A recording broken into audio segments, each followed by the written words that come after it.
Olá, queridos amigos telespectadores da Rede Século XXI, está começando para todo o Brasil o programa Eclésia, aqui pela sua Rede Século XXI. Você nos acompanha por todo o Brasil através do sinal da Rede Século XXI, ou também do aplicativo, e tem um aplicativo para celular da Rede Século XXI, você pode baixar aí, é fácil. Você pode assistir pelo aplicativo de celular, pelo portal da Rede Século XXI, enfim, você não perde a nossa programação de diversas maneiras, então você pode acompanhar toda a programação da Rede Século XXI e o programa Eclésia, que é esse programa que toda terça-feira, nesse horário, a gente conversa sobre algum assunto relacionado à doutrina da Igreja Católica. O programa Eclésia é um programa de catequese. Eu sou o diácono Eric Módulo. Na terça-feira a gente conversa sobre isso, quase sempre ao lado do Padre Guido Montinelli, que é o caso de hoje, está aqui ao meu lado. Boa noite, Padre Guido. Boa noite, diácono Eric. Boa noite, prezados amigos, telespectadores. Com grande alegria e verdadeiro fervor cristão, estamos chegando nas vossas casas, acreditando no valor da catequese, do conteúdo da doutrina, e que nos ajuda não somente a conhecer mais, mas sobretudo a praticar mais o carisma da vida cristã. E hoje, de uma maneira especial, porque estamos na semana de preparação para comemorar a descida do Divino Espírito Santo, portanto, nós escolhemos um tema altamente catequético, né? É verdade, Padre Guido, domingo, como o senhor já está adiantando, é a festa de Pentecostes, né? É o dia solene que a gente lembra a descida do Espírito Santo sobre os apóstolos, sobre Nossa Senhora, sobre a igreja primitiva reunida. E nós vamos falar sobre um sacramento, né? O sacramento do Crisma. O programa de hoje é dedicado ao sacramento do Crisma e também pelos dons do Espírito Santo. A gente vai conversar no meio do sacramento, a gente preparou uma pauta que temos como pano de fundo o sacramento do Crisma, mas a gente vai falar também outras coisas relacionadas ao Espírito Santo. O sacramento do Crisma e o Espírito Santo tem tudo a ver, né, Padre Guido? Exato. Um complementa o outro, né? Porque quando o bispo crisma uma pessoa, através da unção sagrada, solta uma belíssima frase: recebe por este sinal os dons do Espírito Santo. Portanto, o Espírito Santo tem uma efusão de muitos dons na pessoa que o recebe e que, a partir daquele instante, é chamada a dar testemunho do que significa ser templo do Espírito Santo, com todas as qualidades que o Espírito doa de uma maneira completamente gratuita. Bom, vamos lá de cara, começar pelo Antigo Testamento, porque o senhor já até estava adiantando agora há pouco, no sacramento do Crisma, o bispo vai ungir com um determinado óleo, que o senhor vai explicar para a gente que óleo é esse, e ele pede mesmo o derramamento dos dons do Espírito Santo sobre o fiel. Agora, no Antigo Testamento já existia esse costume de uma unção com óleo também, não tinha? Sim. É só abrir as primeiras páginas da Bíblia, diácono Eric, sobretudo no livro do Levítico, certo, onde nós encontramos vários ritos que os antigos faziam na hora, por exemplo, de inaugurar um templo, como também de consagrar uma pessoa que se dedicasse inteiramente ou exclusivamente para o culto religioso. certo. Era usado exatamente o azeite de oliva, certo? E a pessoa era consagrada, ungida até no corpo inteiro, minha gente, porque era uma pessoa que, mesmo vivendo dentro da comunidade, adquiria, porém, um poder diferente, quase como se fosse uma ponte entre a humanidade e o Deus. Certo. Né? Por isso, nós notamos a unção do óleo sagrado nas portas dos templos, na roupa das pessoas, no corpo das pessoas, e isso já nos primeiros tempos da igreja, como também, além do óleo, era usado o sangue dos animais. Certo. O sangue que era aspergido exatamente sobre as casas e sobre as mesmas pessoas, como se fosse um sinal de consagração. Certo. Agora, desde os primórdios da igreja, na administração dos sacramentos, a questão do óleo estava presente também, né? E quais são os sacramentos que usam o óleo, Padre Guido? São os sacramentos que usam o óleo. Interessante a sua bela pergunta. Nós temos o batismo, temos a confirmação, temos a unção dos doentes e temos o sacramento da ordenação sacerdotal. Certo. Né? Sempre o mesmo óleo para tudo isso? Não, a igreja, agradeço por esta observação. a igreja usa 3 tipos de óleo. Certo. É o óleo chamado dos catecúmenos, Certo. que é usado exclusivamente no batismo, o óleo da unção sagrada dos enfermos e o óleo do crisma. Estes 3 óleos são consagrados pelo bispo numa Santa Missa especial na quinta-feira da Semana Santa.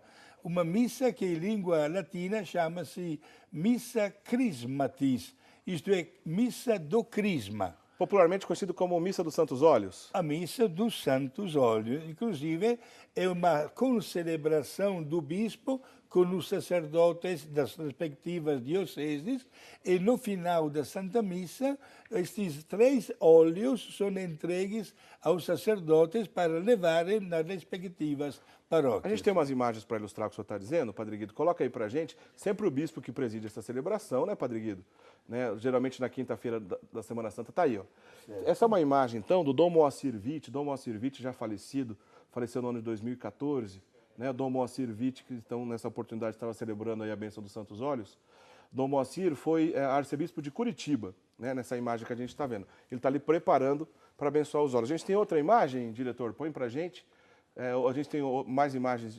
Tá aí, Dom Murilo Krieger, nosso colega aqui da casa, apresentador da Rede Século XXI já há muitos anos, apresenta o programa Anunciamos Jesus aos domingos. O Dom Murilo é arcebispo primaz do Brasil, arcebispo de Salvador, né? Trabalha aqui conosco há muitos anos. Também estava ali naquele momento preparando. Eu acredito, Padre Guido, que ali dentro daquele recipiente, que já tem um óleo, ele está colocando um outro líquido vermelho. Deve ser um perfume, Padre Guido? Sim, exato. Podemos dizer, Diácono Eric, que os ingredientes básicos são os mesmos nos 3 óleos. Certo. O ritual contempla o seguinte: o primeiro óleo a ser consagrado é dos enfermos, certo, que o sacerdote usa na unção sagrada dos enfermos e que tem também o valor de perdoar os pecados. Quando o senhor fala, pedi para o diretor colocar uma imagem. Tem a imagem dos 3 óleos destacados aí para que a gente possa entender bem que são sempre 3. Coloca aí para a gente, por favor, Lucas. Tá aí, ó, os 3 ali, Padre Guido. Só lembrando, certo. Óleo dos enfermos, óleo o senhor já disse. Enfermos. Tá. Depois temos óleo dos catecúmenos, certo, que o sacerdote usa ungindo o peito das crianças que batiza. Certo. E depois temos o óleo do crisma, que é usado seja no batismo, quando o sacerdote faz uma unção na fronte do bebê, certo, e é usado de uma maneira especial no sacramento que leva o mesmo nome do crisma, certo, e na hora da ordenação sacerdotal, quando o sacerdote unge sobretudo as mãos do sacerdote. Também é o óleo do crisma, então. O óleo do crisma.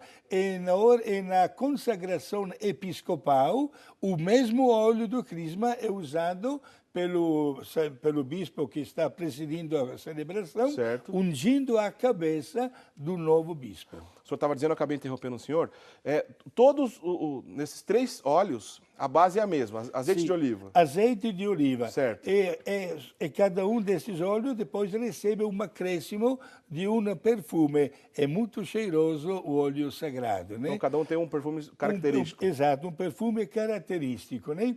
E estes santos óleos são entregues em todas as paróquias na quinta-feira santa, através dessa Santa Missa do Crisma, né? E os sacerdotes levam para usá-las no sacramento do batismo, na assistência aos doentes, certo? E também quando o bispo chega para crismar os adolescentes em todas as paróquias da sua diocese. Ô, Padre Guido, para a gente encerrar essa questão dos santos óleos, num dos 3 óleos que serão ali abençoados, né, pelo bispo, tem um detalhe na liturgia muito interessante. O bispo sopra, né, no recipiente com óleo. O que significa isso? Muito bem. A imagem, a gente tem uma imagem aí, ó, inclusive o Papa Bento XVI fazendo isso. Exato. Né? Enquanto o bispo consagra o óleo dos enfermos e o óleo dos catecúmenos com uma simples oração, certo, misturando este perfume com o óleo, quando se trata de consagrar o óleo do crisma, o bispo sopra. Este sopro, gente, tem toda uma origem bíblica. O sopro em língua hebraica chama-se de ruah. Certo. Significa a transmissão de um poder divino naquele óleo, que se torna consagrado. Por isso o sopro representa a presença do Espírito Santo no poder deste óleo que é usado para ungir até as mãos do sacerdote ou ungir também na cabeça de um bispo. Ô, Padre Guido, na liturgia é o único momento que existe esse sopro? Tem algum outro momento ou somente nesse? Não, tem mais um... Obrigado por esta pergunta, né? Nos ritos orientais é bastante comum. Certo. Ver o teu sacerdote que usa o sopro na hora da consagração para mostrar a presença vinda direta do Divino Espírito Santo, né, até nessa espécie do pão e do vinho na hora da consagração. E nos ritos orientais, às vezes também, movimento com as mãos, sim, simbolizando isso também, o momento da epiclese, da invocação que o Espírito Santo, que o sacerdote faz a invocação do Espírito Santo sobre as oferendas. Né? Certo. Na Bíblia, para dar a resposta à sua pergunta, Diácono Eric, nós temos no primeiro livro do Gênesis o sopro certo. de Deus, naquele que é chamado assim, tipo de um fantoche de barro, e sopra exatamente no nariz. E para dizer que nós somos criados à imagem e semelhança de Deus. Certo. E depois, no Evangelho de João, nós temos o sopro que Jesus faz sobre os apóstolos, Jesus ressuscitado, e diz, recebei o Espírito Santo, né? E nasce aquele envio para perdoar os pecados. O Padre Guido, o sacramento do crisma é recebido apenas uma vez na vida? Sim, não somente o sacramento do crisma, como também o sacramento do batismo e a consagração sacerdotal, a ordenação sacerdotal. Estes três sacramentos, prezados amigos, marcam para sempre a presença de Deus de uma maneira tão profunda, até o ponto que ninguém pode ser batizado duas vezes. Por que dizemos isso? Meus amigos, porque é bastante, infelizmente, temos que respeitar a verdade.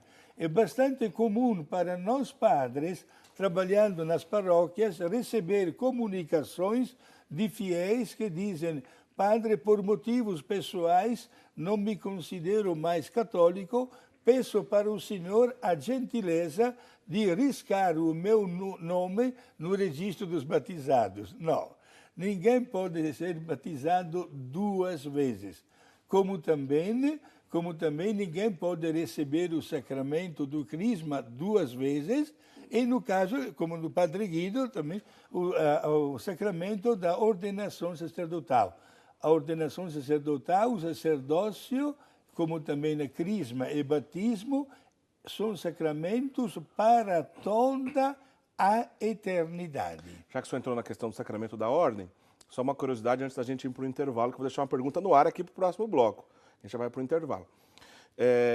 O senhor disse que o óleo do crisma é usado na ordenação sacerdotal, que o bispo unge as mãos do sacerdote.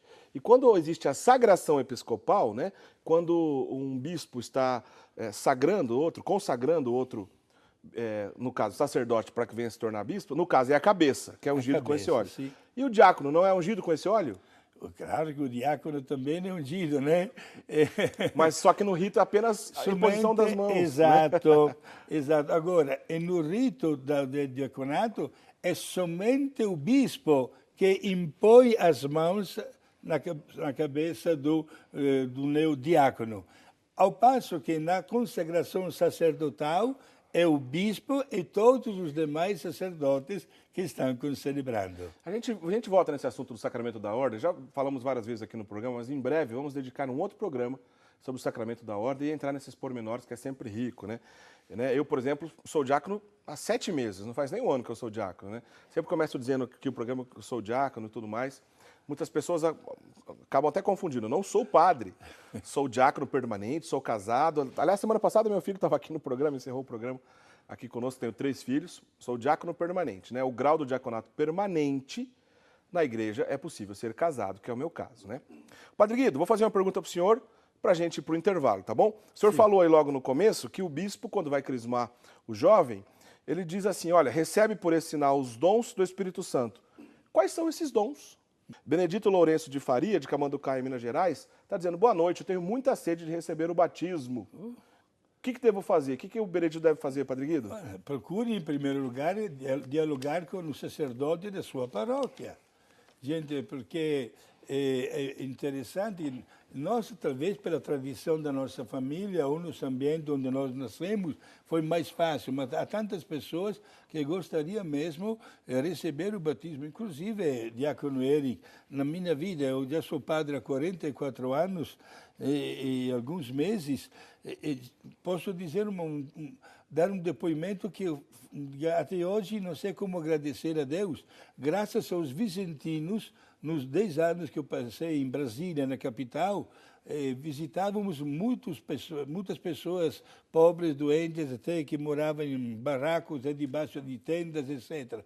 E lembro que uma tardezinha, quase noite, me chamaram para batizar um velhinho que estava bem doente.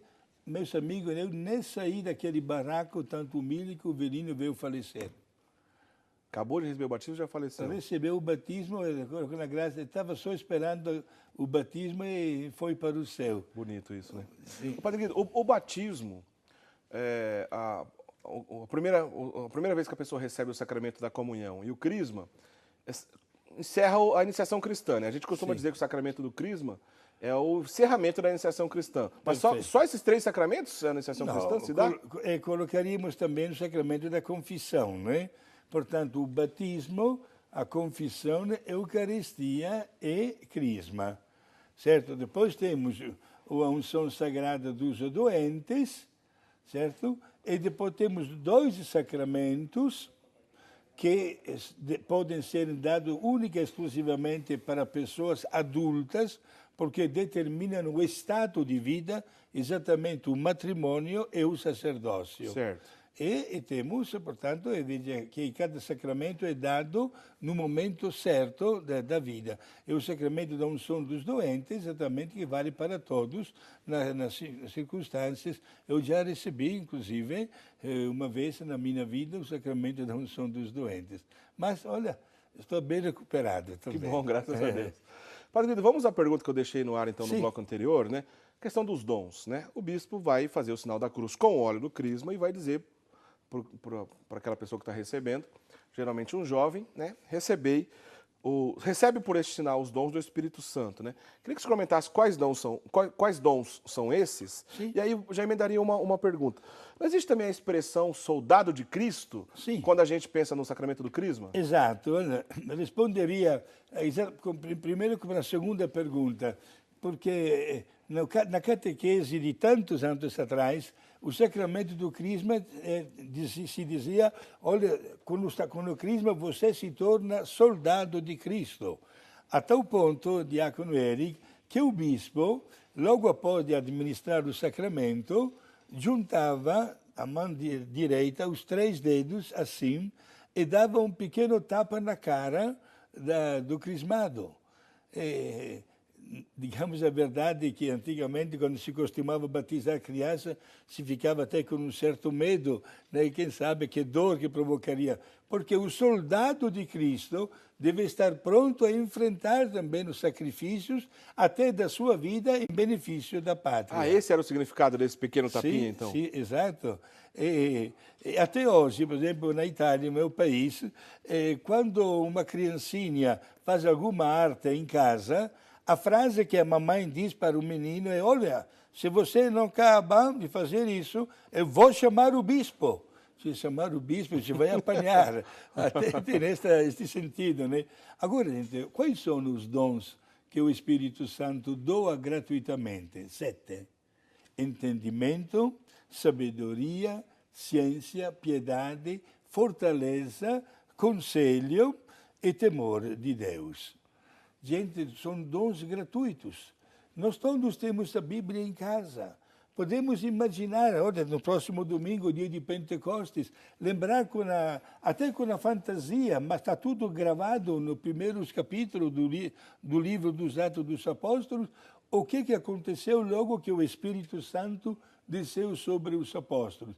Deixaram de lado o medo, estavam naquela sala trancados por medo de apanhar dos judeus, né? E começaram a evangelização pública, conversões, milagres, curas, batizados. Começaram a falar idiomas nunca anteriormente estudados. Se formaram em pouquíssimos dias várias comunidades cristãs que aumentavam. São Pedro, num dia só, chegou a batizar 3.000 pessoas. E isso, digamos assim, com um esplendor, com o vento a favor, digamos assim. E se criou também um problema, ou aliás, melhor que um problema, um desafio.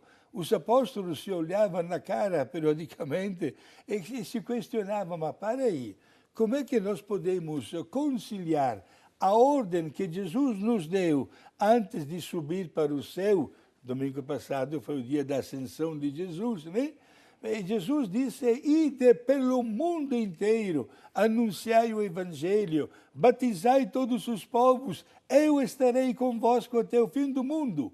Mas, em prática, os apóstolos não conseguiam sair de Jerusalém, porque a cada dia que passava, aumentava o número das pessoas que pediam de receber o santo batismo. Inclusive, a própria vocação diaconal nasceu nessa necessidade. Foi aí o capítulo 5 do livro dos Atos dos Apóstolos diz exatamente a consequência disso. Foi aí que os apóstolos acharam por bem escolher entre os novos cristãos 7, aos quais impuseram nas mãos e chamaram de diáconos, que significa servidores, e entregaram a responsabilidade de cuidar daquelas comunidades cristãs que estavam se formando a estes diáconos, permitindo assim aos apóstolos de sair da cidade de Jerusalém, de evangelizar a região ao redor, que chama-se de Judeia, de subir para a Samaria, subir mais ainda para o norte, para a Galileia, e depois começar a evangelização naquele país que era chamado de Ásia Menor, atual Turquia. Certo. Os apóstolos, diácono Eric, não optaram na hora para a região sul da Palestina. E a motivação é bastante válida. Logo que se sai da cidade de Jerusalém, quem já esteve lá, né, pode confirmar, iniciou o deserto. Por isso, com pouquíssimas cidades. Preferiram todos as grandes outras cidades e foram evangelizando o mundo conhecido na época. Agora, Padre Guido, em relação ao sacramento do Crisma, que também é conhecido como sacramento da confirmação, pois é o momento também de confirmar o batismo, né? Sim. Quando criança recebemos o batismo, nossos pais e padrinhos respondem, né? Já que uma criança ainda não tem a idade da razão, respondem pela criança, assumindo, né, aquela vida nova em Cristo. No Crisma, não. A pessoa vai responder por si só, por isso ela está confirmando, né? Agora, a pergunta que eu faço ao senhor é o seguinte: esses dons do Espírito Santo já estavam na pessoa desde o batismo, eles passarão a viver na pessoa a partir do Crisma, ou o Crisma é hora de vivenciar, pôr para fora, amadurecer esses dons? Como que a gente pode encarar isso? As duas respostas são válidas. Uma primeira unção com o óleo do Crisma é dado logo quando um bebê recebe o santo batismo, né? Antes do batismo recebe a unção do óleo dos catecúmenos, certo? Expliquemos também para os nossos fiéis. Catecúmenos eram os fiéis que se preparavam como adultos para receber o santo batismo. Naquela época, primeiros tempos da igreja, o sacramento do batismo era administrado na noite de Páscoa. E o rito durava toda a noite. Os catecúmenos, dias antes de receber o batismo, eram ungidos no corpo. Hoje o sacerdote só faz uma unção sobre o peito do bebê.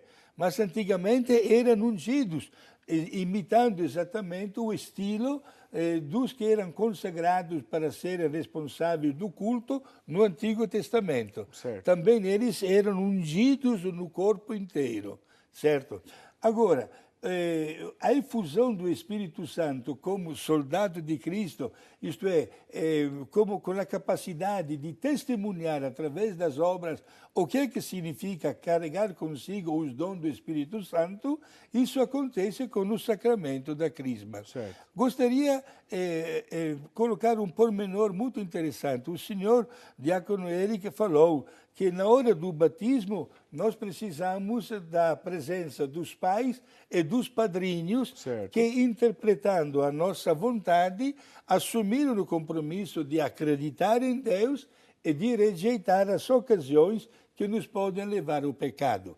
Mas também para o sacramento do Crisma, a Igreja faz questão da presença de alguém que se responsabiliza, padrinho ou madrinha. Nesse caso, explica pra gente quem está apto Exato. a ser padrinho ou madrinha de Crisma. Em primeiro lugar, o grande desejo da Igreja é que a mesma pessoa que é padrinho ou madrinha de batismo seja também para o Crisma. Certo. O grande desejo, para dar uma continuidade de acompanhamento na formação da vida cristã. Porém, nem sempre isso é possível. Nem sempre é possível, exato. Aqui no Brasil é costume escolher um casal como padrinho e madrinha, certo? Na Itália é somente uma pessoa. Do batismo, o senhor está falando? Do batismo e também do Crisma. O Crisma aqui no Brasil, acho que até é como uma única pessoa, né? Uma única pessoa também. Agora, quais são as condições para ser padrinho ou de batismo ou de Crisma? O Código de Direito Canônico coloca o seguinte: ser pessoas modelo de vida cristã e que assumem o compromisso de dar o devido acompanhamento ao seu afilhado ou afilhada. Se uma pessoa é casada, deve estar casada pelo padre. Casado só no civil não pode ser nem padrinho e nem madrinha.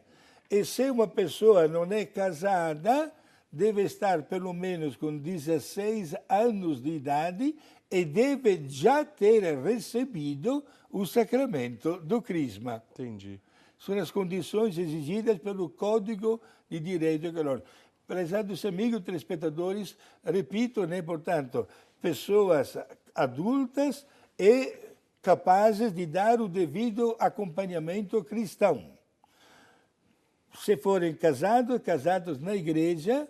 Se forem solteiros, de pelo menos 16 anos, e ter recebido já o sacramento do Cristo. Por que digo isso, Diácono Eric? Às vezes chegam aquelas famílias para marcar o batismo de um bebê. E logo apresentam duas criancinhas, padre, vieram de longe, são os priminhos do bebê que nasceu aqui, eles vão ser os padrinhos. Não podem! A criança não pode ser nem padrinho nem madrinha. A idade mínima, repito, é de 16 anos e deve já ter recebido o sacramento do Crisma.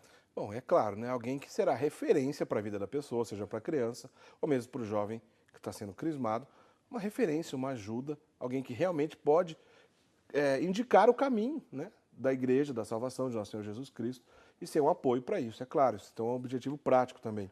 Ô, Padre Guido, daqui a pouco eu volto na questão dos dons, que eu quero fazer uma pergunta para o senhor, mas antes, já que a gente está aqui na questão de idade, para receber o sacramento do Crisma, tem uma idade mínima? Olha, o Santo Padre, o Papa Santo Pio X, queria que a criança, logo conhecendo, tendo uso da razão, recebesse o sacramento do perdão de Deus, a confissão, da Eucaristia e do Crisma. Certo. No meu caso, com 7 anos de idade, recebi o sacramento do perdão, o sacramento da Eucaristia e o sacramento do Crisma. O senhor foi crismado com 7 anos? Com 7 aninhos, sim. Certo. Agora, as exigências no dia de hoje, por disposição das várias conferências episcopais dos vários países, se requer um tempo um pouquinho mais adulto, né? adolescentes, né, que podem se conscientizar a respeito do significado do sacramento da Crisma e ter a alegria de poder testemunhar com as suas obras. Geralmente 15 anos, Padre Guido? 14, 15 anos. Certo. É verdade, porém, Diácono Eric, explicar aos nossos amigos telespectadores que antigamente, quando o bispo dava a volta na diocese, sem nenhum conforto de condução, etc., era bastante comum o bispo crismar até criancinhas com 2, 3, 4 aninhos de idade. Porque era uma presença física que já tinha ali naquela Sim. situação. Só abro um parênteses aqui rapidinho, que nos ritos orientais católicos há um costume diferente, né? E nos ritos orientais, já logo após o batismo da criança, recebe o crisma também, né? Mesmo o bebezinho de idade já recebe o crisma. É um costume, apenas um costume. Porque a diferença entre os ritos orientais e os ritos latinos nunca é do que fazer, apenas como fazer. Muda o costume. Que hora, que tempo, ou a vestimenta, ou a língua litúrgica a ser usada. Tudo diz respeito à Igreja Católica. Então, nos ritos orientais católicos também tem esse costume, né, de crismar ainda o bebê quando criança. Padre Guido, Sim. Pois não, pode completar? Exato. E como nos ritos orientais, é costume, logo após do batismo do bebê, colocar na boquinha do bebê um pedacinho de hóstia consagrada. É verdade, isso, principalmente entre os bizantinos. Esse costume é entre os bizantinos, não todos os ritos católicos. Nos bizantinos acontece isso. Ô, Padre Guido, nós estamos dizendo aqui, nos ritos orientais, nesse caso, é o próprio padre que vai crismar a criança. No rito latino, né? Somente o bispo pode crismar ou há exceção? Alguma exceção? O bispo é o ministro ordinário do sacramento do crisma. Certo. O bispo pode delegar um seu representante sacerdote, né? Eu já batizei milhares de Crismou, só quer dizer? Crismei, desculpa, né? Crismei, sobretudo nos 10 anos que eu estive em Brasília, a capital, o cardeal José Freire Falcão, quando crismava, pedia logo ajuda dos sacerdotes párocos daquelas paróquias, né? E também por ordem dele, algumas vezes, fui delegado da pessoa do cardeal, sim. O sacerdote pode crismar somente com a autorização do bispo, que o elege como seu delegado. Se o bispo der licença, então o sacerdote também pode crismar. Isso acontece muito em celebração de casamento também, não acontece, Padre Guido? Sim, um fato bastante comum é de encontrar-se com jovens que se preparam para o casamento e ainda não receberam o sacramento do crisma. Aí o sacerdote pede também ao bispo, vez por vez, a licença de poder crismar estes jovens. E, naturalmente, para o bem da igreja, para o bem aos nossos queridos irmãos, o bispo concede esta autorização. Padre Guido, a gente vai para o intervalo. O senhor falou agora há pouco que os dons do Espírito Santo são entendimento, sabedoria, ciência, piedade, fortaleza, conselho e temor de Deus. Agora, São Paulo, na famosa carta aos Coríntios, capítulo 12, onde ele trata dos dons, ele fala de outros dons. Queria saber que diferença é essa. Tem mais dons lá com São Paulo? O que acontece? O senhor explica para a gente daqui a pouquinho, tá bom, Padre Guido? Padre Guido, temos pouco tempo, quero muita pergunta ainda para o senhor. Primeiro que eu estava dizendo, né, o senhor disse no bloco anterior, os dons do Espírito Santo que o fiel recebe. Entendimento, sabedoria, ciência, piedade, fortaleza, conselho e temor de Deus. Perfeito. Mas São Paulo, na primeira carta aos Coríntios, capítulo 12 é famoso, pois trata dos dons do Espírito Santo. Nesse texto aparecem outros dons. O que significa isso? Exato. 9 são os dons que São Paulo cita nesta carta, né? E os que mais se diferenciam dos 7 tradicionais são o dom da cura e o dom da fé. Certo. Agora, a Igreja sempre considerou o número 7 como o número da perfeição, Certo. da totalidade.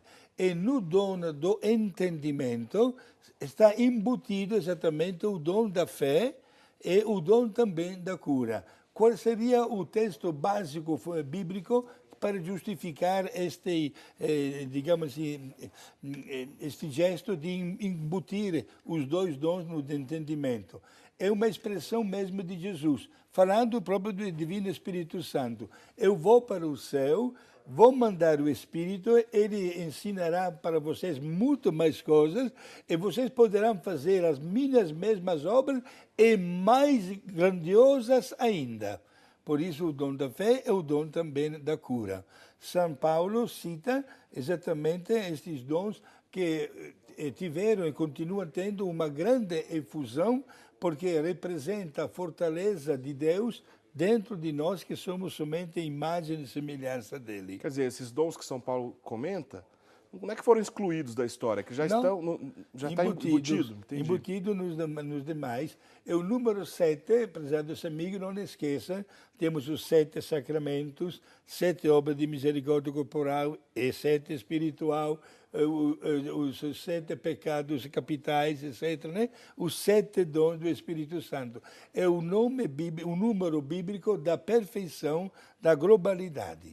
E falando em descida do Espírito Santo, nosso Senhor Jesus Cristo prometeu, né, esse paráclito. Aliás, o que significa a palavra paráclito? Paráclito significa advogado. Que é uma maneira da gente se referir ao Espírito Santo, né, Exato, Padre? é de transmitir a segurança em todas as causas, a presença de um advogado que defende, que é preparado, que sabe inspirar as palavras certas, é fundamental. Jesus usa exatamente esta palavra paráclito, né? É o defensor, é o advogado que está sempre ao nosso lado, porque com a presença do Divino Espírito Santo realizamos exatamente as obras da fé, da esperança e da caridade. E foi justamente no dia de Pentecostes que tudo isso aconteceu. Sim. A descida do Espírito Santo, está lá narrado em Atos dos Apóstolos, né, Padre Guido? Inclusive, no próximo domingo, a igreja relembra, então, essa importante data, a festa de Pentecostes. Agora, essa tradição da festa de Pentecostes já existia antes ainda do cristianismo, não existia? Sim, aliás, temos que chegar até os primeiros livros da Bíblia, especialmente o segundo livro, o livro do Êxodo. Até hoje, os hebreus celebram a Pentecostes, é uma palavra que significa 50 dias depois. Isto é, 50 dias depois que o povo saiu do Egito, aconteceu o gesto da aliança de Deus com aquele povo, quando Deus entregou no alto do Monte Sinai as tábuas dos 10 mandamentos para Moisés.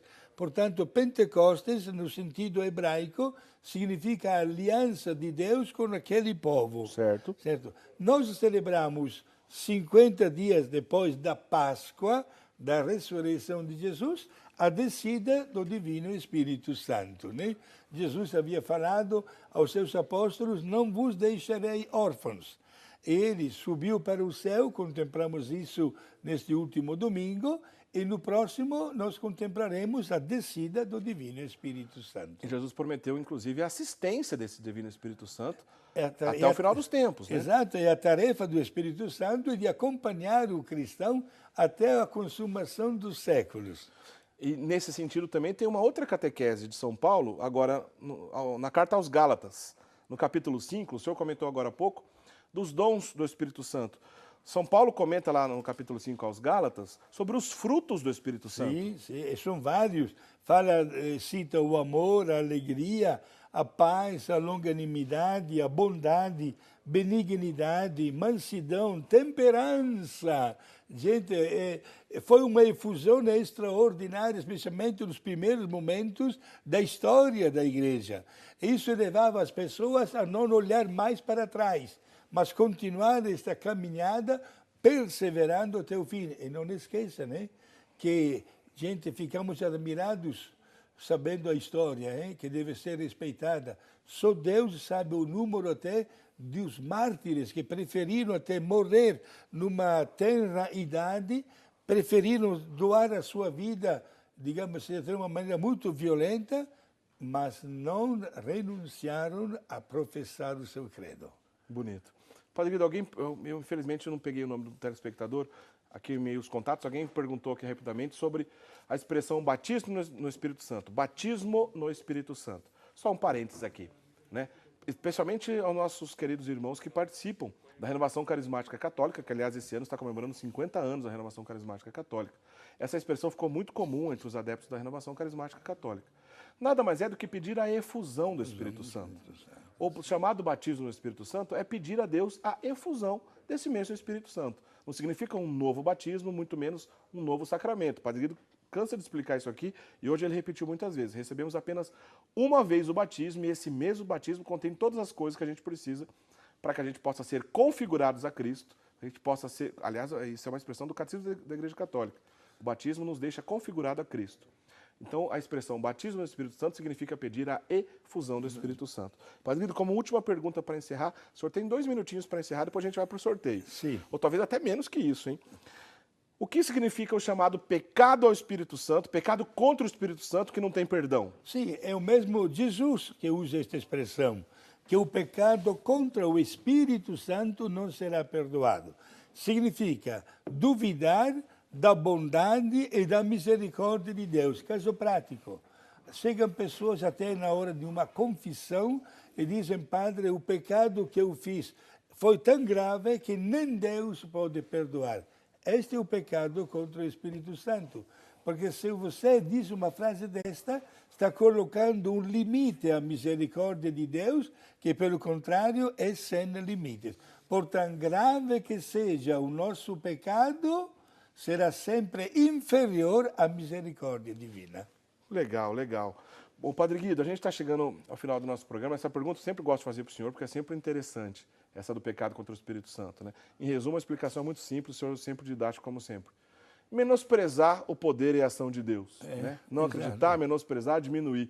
Deus que é onipotente, né? E que a gente, na nossa fragilidade, nossa inteligência incompleta humana que é, a gente acaba tendo essa dificuldade. Está bem explicado, Padre Guido. Agora, encerra para a gente o programa com a bênção. Certo, um abraço a todo mundo, às irmãs concepcionistas franciscanas de Piratininga, São Alberto, Dona Radir de Criciúma, e hoje, de uma maneira especial, o casal Pedro Oliveira e Dona Lúcia, aqui de Valinhos, que estão acompanhando o nosso programa. Para todos vocês, prezados amigos, muita paz e muita serenidade, em nome de Deus Pai, Filho e Espírito Santo. Amém.